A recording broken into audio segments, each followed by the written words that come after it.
ఇచ్చాపురం నియోజకవర్గంలో మాకెక్కడ కూడా సందేహం లేదు. రాష్ట్రంలో పరిస్థితులు ఎలాగున్నా, రాష్ట్రంలో ఎవరు ముఖ్యమంత్రి అవుతున్నట్టు ఉన్నా, ఇచ్చాపురంలో మాత్రం ఎప్పుడు కూడా ఒకే తీరు, తెలుగుదేశం పార్టీ తీరు. ఏ ఎలక్షన్లు వచ్చినా సరే మన ఇచ్చాపురం నియోజకవర్గం స్వర్గీయ నందమూరి తారక రామారావు గారు వేసినటువంటి బీజం. యుగ పురుషుడు ఏ ముహూర్తాన్ని పార్టీ పెట్టాడో గాని ఇచ్చాపురం నియోజకవర్గానికి రాసినటువంటి పసుపు ఎన్ని సంవత్సరాలైనా, ఎన్ని నాయకులు వచ్చినా సరే ఆ పసుపుని చెరపలేకపోయారు. సౌత్ ఇండియాలోనే అతి తక్కువ ధరలకి రత్నాలను అందించే ఏకైక సంస్థ 6JVR. ఈసారి కూడా అదే రకంగా మనమందరం కూడా కలిసికట్టుగా పనిచేయాలి. ఇచ్చాపురం నియోజకవర్గాన్ని మనం నిలబెట్టుకోవాలి. బ్రహ్మాండమైనటువంటి అవకాశం మనకి అశోక్ అన్న ద్వారా దక్కింది. 2 పర్యాయాలు గెలిపించుకొని ఇక్కడ ఉన్నటువంటి స్థానిక సమస్యల మీద ఏ రకంగా పోరాడుతున్నాడో కల్లారా మనం అందరం కూడా చూస్తున్నాం. అదే రకంగా ఈ రోజు ఉన్నటువంటి పరిస్థితులకు అనుగుణంగా రాష్ట్రంలో మళ్ళీ ఒక చక్కనైనటువంటి పరిపాలన ఏర్పాటు చేయాలని చంద్రబాబు నాయుడు గారు, అలాగే మన జనసేనాని పవన్ కళ్యాణ్ గారు ఇద్దరు కూడా చేతులు కలిపి ముందుకొస్తున్నారు. అది కేవలం వాళ్ళ రాజకీయం కోసం కాదు, చంద్రబాబు నాయుడు గారి గురించో పవన్ కళ్యాణ్ గారి గురించో కాదు, మీ అందరి కోసం, మన ప్రజల కోసం, మన ఆంధ్రప్రదేశ్ రాష్ట్రం కోసం ఆ ఇద్దరు నాయకులు కూడా చేయలు కలిపి ముందుకొస్తున్నారు. అటువంటి పెద్ద నాయకులే అంత చక్కనైనటువంటి నిర్ణయం తీసుకున్నప్పుడు కార్యకర్తలుగా, సామాన్యులుగా, ప్రజలుగా మనం ఇంకా ఎంత మంచి ఆలోచనతో కలిసికట్టుగా ముందుకు రావాలో ఇక్కడ ఉన్నటువంటి ప్రతి ఒక్కరికి కూడా తెలియజేసుకుంటున్నాను. మన మీదే అత్యధికమైనటువంటి బాధ్యత ఉంది.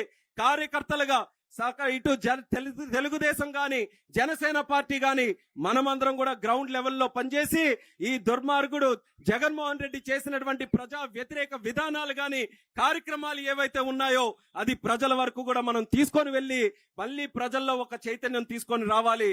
ఎందుకనంటే భయపెట్టాలని చూస్తున్నారు. ఆఖరి అస్త్రం కింద జగన్మోహన్ రెడ్డికి ధైర్యంగా వెళ్లి ప్రజల దగ్గర ఓట్లు అడిగేటటువంటి దమ్ము, ధైర్యం లేదు. అందుకనే ఎవరెవరినో పెట్టి గ్రామాల్లో ఉన్నటువంటి ప్రజల్ని భయపెట్టి మరీ ఓట్లేయాలని అడుగుతున్నాడు. అందుకనే ఇచ్చాపురం నియోజకవర్గ ప్రజలందరికీ కూడా ఈ సభ సాక్షిగా అడుగుతున్నాను. పెద్ద పెద్ద తుఫానులు వచ్చాయి, మనకి ఎవరమైనా భయపడ్డామా అని మీ అందరికీ కూడా అడుగుతున్నాను. తిత్లీ తుఫాను వచ్చింది, నీలం తుఫాను వచ్చింది, ఫైలిన్ తుఫాను వచ్చింది, ఎన్నెన్నో పెద్ద పెద్ద తుఫాన్లు వచ్చాయి. కానీ ఇచ్చాపురం నియోజకవర్గ గుండెల్లో ఉన్నటువంటి తెలుగుదేశం పార్టీ మాత్రం చెక్కు చెదరకుండా ఉందనేది మీరందరూ కూడా గుర్తుపెట్టుకోవాలి. ప్రకృతి విధించినటువంటి విపత్తులకే భయపడకుండా ముందుకు నడిచినటువంటి వాళ్ళం. మనం గెలిపించి కూర్చోబెట్టినటువంటి జగన్మోహన్ రెడ్డి మనల్ని భయపడతాడంటే మనం భయపడతామా అనేది మీరు అందరూ గుర్తుపెట్టుకోవాలి. ధైర్యంగా ముందుకు రావాలి. ప్రజాస్వామ్యంలో ప్రజలదే గెలుపు ఉండాలి, కానీ ఏ నాయకుడితో కూడా ఉండకూడదు. అందుకనే రాబోతున్నటువంటి కాలంలో ఇచ్చాపురం నియోజకవర్గం మళ్ళీ గుర్తు చేసుకోవాలి. ఇచ్చాపురం నియోజకవర్గంలో ఎంతవరకు కూడా అభివృద్ధి జరిగిందనంటే అది తెలుగుదేశం పార్టీ హయాంలో జరిగింది. 2014 నుంచి 19 వరకు ఈ ప్రాంతంలో ఉన్నటువంటి ఏ సమస్య ఉన్నా సరే కోట్లాది రూపాయల నిధులు మన ప్రభుత్వంలో ఆ రోజు ఖర్చు పెట్టి అన్ని సమస్యలు కూడా పరిష్కారం అందించాం. ఎన్నో జియోలు తీసుకొని వచ్చి ఆ పనులన్నీ కూడా ప్రారంభించాం. ఆ రోజు జనసేనాని పవన్ కళ్యాణ్ గారు కూడా వచ్చి ఆ రోజు ఉద్దానం గురించి మాట్లాడితే డయాలిసిస్ సెంటర్లు కూడా అన్ని ఏర్పాటు చేశాం. పెన్షన్లు అందరికీ ఇప్పించే విధంగా చేశాం. ఇల్లు పట్టాలు ఇప్పించాం. చంద్రన్న బీమా చేశాం. పసుపు పెళ్లి కానుక ఇచ్చాం. అలాగే సంక్రాంతి కానుకలు ఇచ్చాం. ఎన్నో పసుపు కుంకుమ ఇచ్చాం. ఇలా ఎన్నో కార్యక్రమాలు తెలుగుదేశం పార్టీ హయాంలో చేశాం.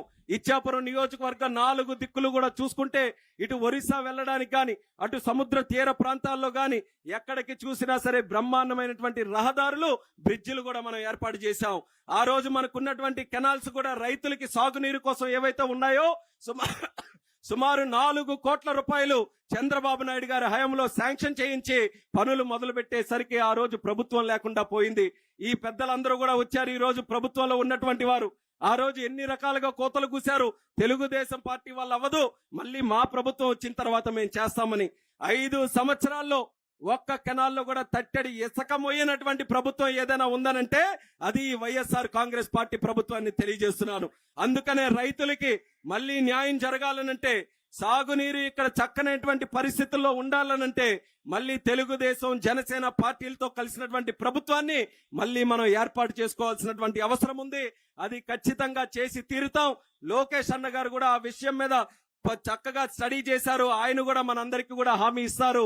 అలాగే ఏ మిగతా కార్యక్రమాలు కూడా ఉన్నాయో తప్పకుండా అవన్నీ కూడా చేసి తీరుతామన్నది ఈ సభాముఖంగా మీ అందరికీ కూడా తెలియజేసుకుంటున్నాం.